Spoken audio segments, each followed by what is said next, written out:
I got so much motherfucking design on right now. Break it down, bring it back, make it clap. I got 3 old thoughts, new block, where that thing. Bitches on my line, and you know they come straight. Hold up, what it not, 45, scope it cash like, whoa. How you fucking with these hoes up?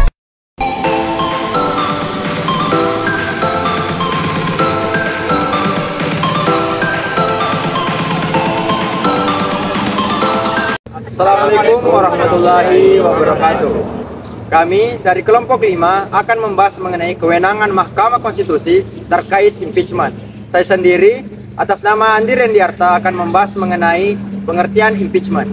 Saya atas nama Hasni yang akan membahas mengenai penyebab terjadinya pemaksulan atau impeachment. Saya Muhammad Satkuo yang akan membahas terkait mengenai kewenangan Mahkamah Konstitusi terkait dengan impeachment atau pemaksulan. Saya Andi Muhammad Yasin membahas mengenai legal standing berpihak. Saya Muhammad Mutawalli selaku pemateri kelima membahas mengenai mekanisme pemutusan pendapat DPR oleh Mahkamah Konstitusi. Selamat menyaksikan. Saya Andi Rendiarta akan menjelaskan mengenai pengertian impeachment. Impeachment berasal dari kata impeach yang artinya menuduh, mendakwa, dan memanggil untuk memberi pertanggungjawaban. Impeachment, Black Law Dictionary mendefinisikan impeachment sebagai proses pidana terhadap pejabat publik yang dilakukan di depan pengadilan politik semu yang dilembagakan oleh tuduhan tertulis yang disebut sebagai pasal-pasal pemaksulan. Jika istilah impeachment disandingkan dengan presiden, maka tujuannya adalah untuk proses pendakwaan terhadap dugaan pelanggaran perbuatan hukum yang harus dipertanggungjawabkan oleh presiden tersebut. Impeachment perlu diadakan, khususnya dalam negara yang menganut sistem pemerintahan presidensial yang menentukan masa jabatan presiden dan wakil presiden dalam jangka waktu tertentu. Dengan adanya lembaga impeachment ini memberikan jalan bagi lembaga legislatif untuk memberhentikan presiden dan wakil presiden sebelum masa akhir jabatannya. Mengenai pemberhentian presiden dan wakil presiden atau impeachment ini diatur dalam Undang-Undang Dasar Negara Republik Indonesia tahun 1945, Pasal 7A dan Pasal 7B dan Pasal 24C ayat 2 dan Undang-Undang Nomor 24 Tahun 2001 dan Peraturan MK Nomor 21 Tahun 2009. Saya atas nama Hasni akan menjelaskan mengenai penyebab terjadinya pemaksulan atau impeachment. Nah, berdasarkan pada pasal 7A Undang-Undang Dasar tahun 1945 dapat diketahui bahwa terdapat 2 alasan terjadinya di mana presiden itu dapat diberhentikan dalam masa jabatannya, yaitu yang pertama yaitu melakukan pelanggaran hukum berupa pengkhianatan terhadap negara, korupsi, penyuapan, tindak pidana berat lainnya ataupun perbuatan tercela. Nah, selanjutnya yaitu mengenai terbukti tidak lagi memenuhi syarat sebagai presiden. Nah, yang pertama yang akan kita bahas yaitu mengenai pengkhianatan terhadap negara. Di sini, ketentuan melakukan pengkhianatan terhadap negara ini diatur dalam Undang-Undang Nomor 24 Tahun 2003 Pasal 10 Ayat 3 huruf A tentang Mahkamah Konstitusi, yang dimana menjelaskan bahwa pengkhianatan terhadap negara itu merupakan tindak pidana terhadap keamanan negara sebagaimana diatur dalam undang-undang. Nah, kemudian pengkhianatan negara ini juga diatur dalam bab 1 buku kedua dalam KUHP, yang dimana diterjemahkan dalam buku aslinya, yaitu dimana mengenai keamanan terhadap kejahatan negara.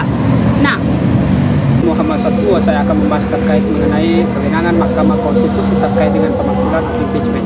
Nah, perubahan Undang-Undang Dasar tahun 1945 yang telah melalui proses amandemen 1 sampai ke 4 telah membawa banyak perubahan terutama yang ada di Indonesia. Nah, adapun terkait dengan sistem ketenagaraan Republik Indonesia, nah, pada lembaga negara utamanya berubah, yakni hilangnya DPA, Dewan Pertimbangan Agung atau DPA, dan lahirnya Mahkamah Konstitusi MK dan Komisi Yudisial UKY. Nah, Mahkamah Konstitusi dianggap sebagai salah satu kemajuan yang untuk Indonesia setelah masa reformasi, yakni sebagai pengadilan khususnya mengadili dan memeriksa pada tingkat pertama dan terakhir. Nah, seperti menguji undang-undang terhadap undang-undang dasar dan melakukan sengketa antara undang-undang dasar dan sengketa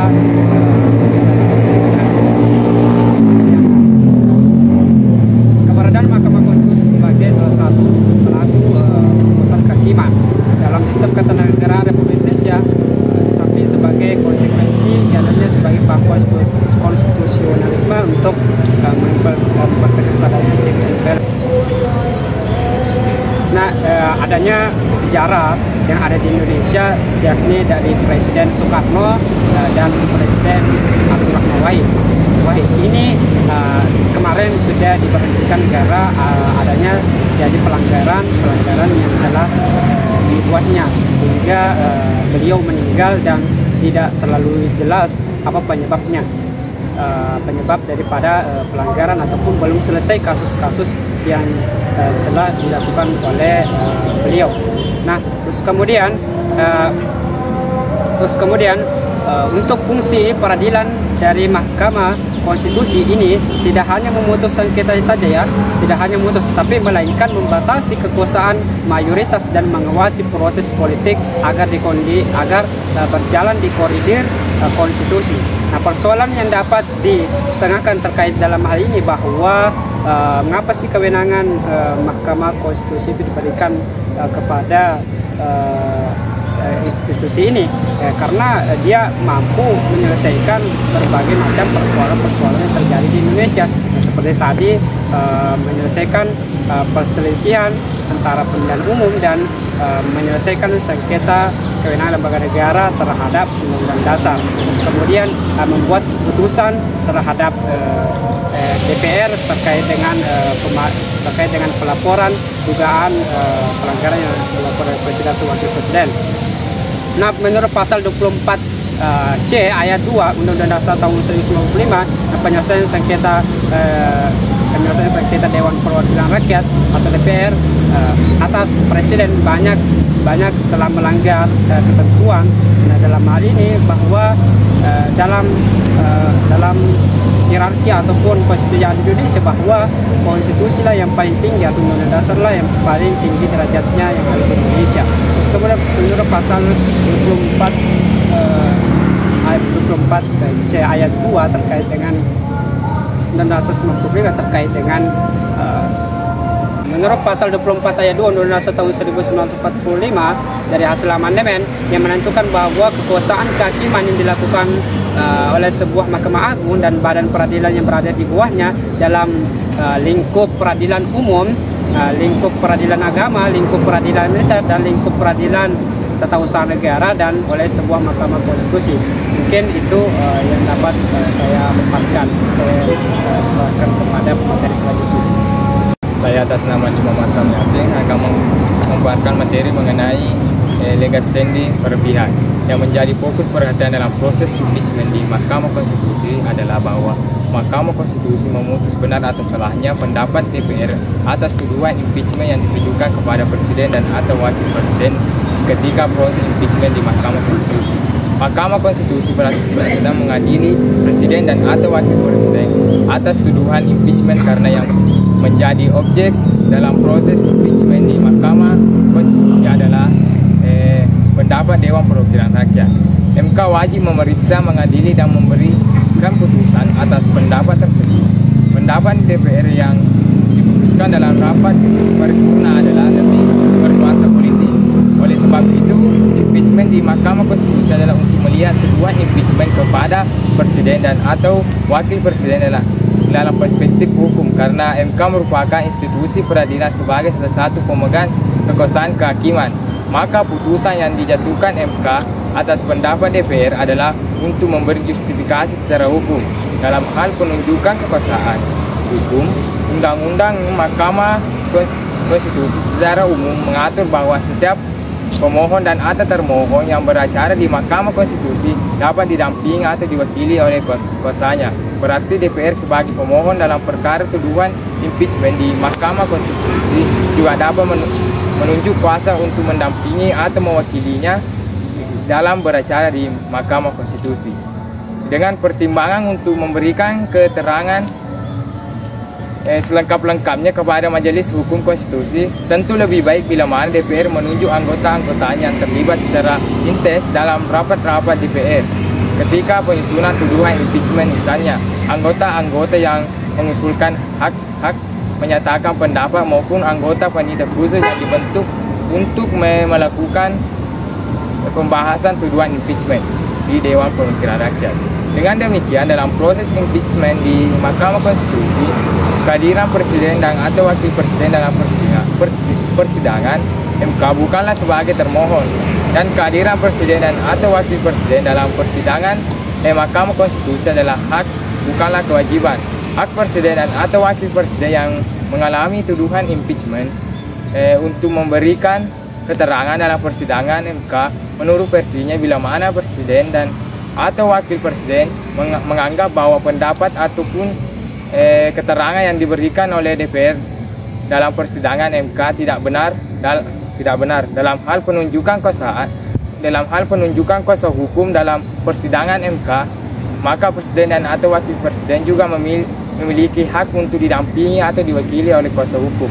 Namun untuk mencegah adanya distoris akan lebih baik bila mana Presiden dan atau Wakil Presiden hadir dalam persidangan MK sebagaimana Presiden dan atau Wakil Presiden hadir untuk memberikan keterangan dalam rapat pembahasan panitia khusus yang dibentuk oleh DPR sebagaimana diatur dalam peraturan tata tertib Dewan Perwakilan Rakyat. Mungkin saja itu yang saya sempat sampaikan.